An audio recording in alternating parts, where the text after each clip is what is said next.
আগের ওই দিনটা আসলে নাই, যখন আপনারা আপনাদের জায়গা থেকে ব্যর্থ হয়েছিলেন, যখন আপনারা আপনাদের জায়গা থেকে সবাই মিলে বাংলাদেশের মজলুম এক নেত্রী বেগম খালেদা জিয়াকে কারাগার থেকে বের করতে পারেন নাই।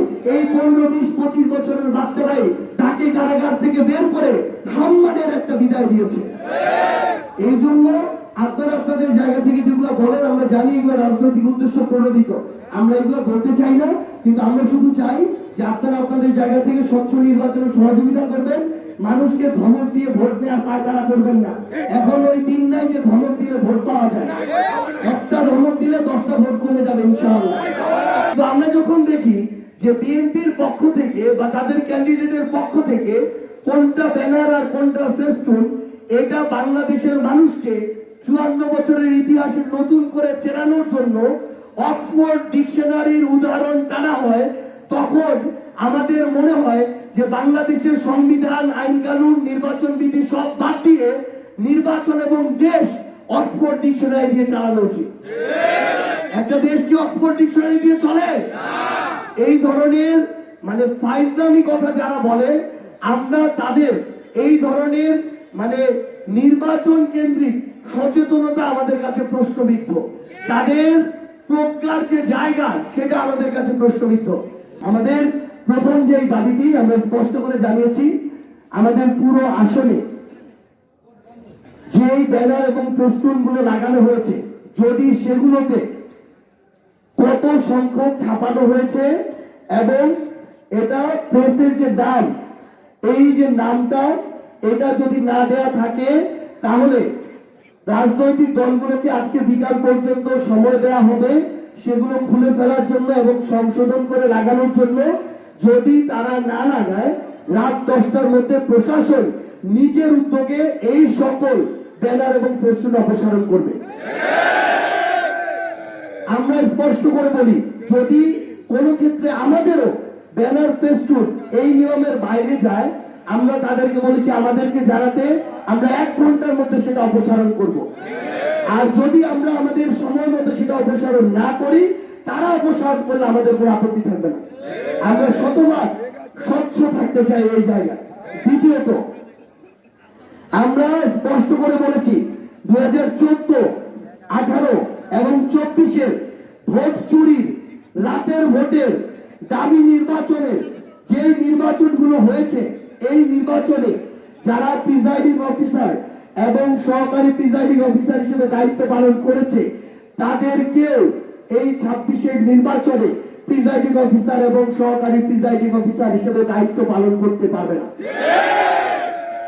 যারা নিজের নীতি নৈতিকতাকে বিসর্জন দিয়ে এত বড় একটা ভোট চুরির, স্বৈরাচার তৈরির নির্বাচনে সহযোগিতা করেছে, তারা আগামী স্বচ্ছ যে নির্বাচন আমরা প্রত্যাশা করি, সেই নির্বাচনে কখনোই অংশীদার হিসেবে থাকতে পারে না।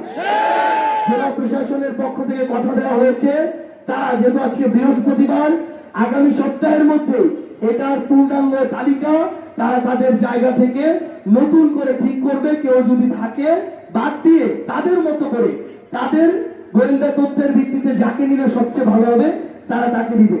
এবং আমরা এটাও বলেছি, কোন দলীয় পদ পদবীধারী কেউ যেন প্রিজাইডিং অফিসার এবং সহকারী প্রিজাইডিং অফিসার না থাকে।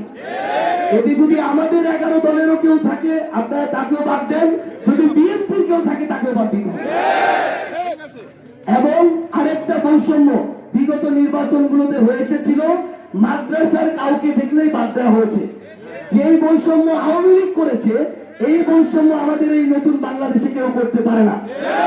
যেন মাদ্রাসার শিক্ষক দেখেই কাউকে বাদ না দেওয়া হয়, এটা আমরা স্পষ্ট করে বলে এসেছি।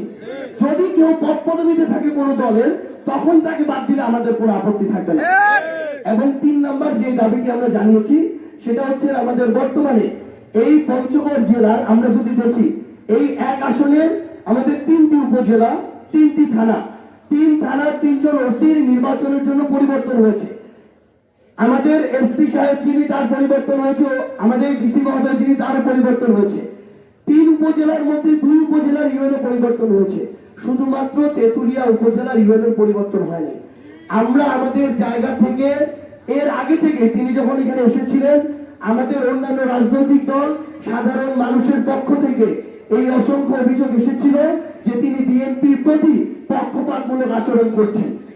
আমরা আজকে এখানে জেলা প্রশাসক মহোদয় সহ জনপ্রশাসন মন্ত্রণালয়ের সিনিয়র সচিব মহোদয়, নির্বাচন কমিশনের মাননীয় সচিব মহোদয় থেকে শুরু করে প্রত্যেককে আমরা লিখিত অভিযোগ দিয়েছি এবং আমরা স্পষ্ট করে বলেছি আগামী সপ্তাহের আগেই আপনাদেরকে আপনাদের জায়গা থেকে সর্বোচ্চ প্রফেশনাল এবং ওই ধরনের ইন্টিগ্রিটি সম্পন্ন আপনারা একজন উপজেলা নির্বাহী অফিসার তেঁতুলিয়ায় দিবেন। তাহলে আমরা প্রত্যাশা করি একটা স্বচ্ছ এবং সুষ্ঠু নির্বাচনে তেঁতুলিয়া আমরা আস্থা রাখতে পারবো। অন্যথায় তেঁতুলিয়ায় বর্তমান যিনি ইউএনও হিসেবে আছেন তার উপরে আমরা একটি স্বচ্ছ নির্বাচনের বিন্দুমাত্র আস্থা রাখতে পারবো না। এই তিনটি দাবিতেই আমাদের জেলা প্রশাসক মহোদয় আমাদের সাথে একাত্মতা ঘোষণা করেছেন এবং যৌক্তিক বলে আমাদেরকে আশ্বাস দিয়েছেন নির্ধারিত সময়ে তিনটি দাবি তিনি তার জায়গা থেকে সম্পন্ন করার জন্য যা ব্যবস্থা গ্রহণ করে তিনি ব্যবস্থা গ্রহণ করবেন।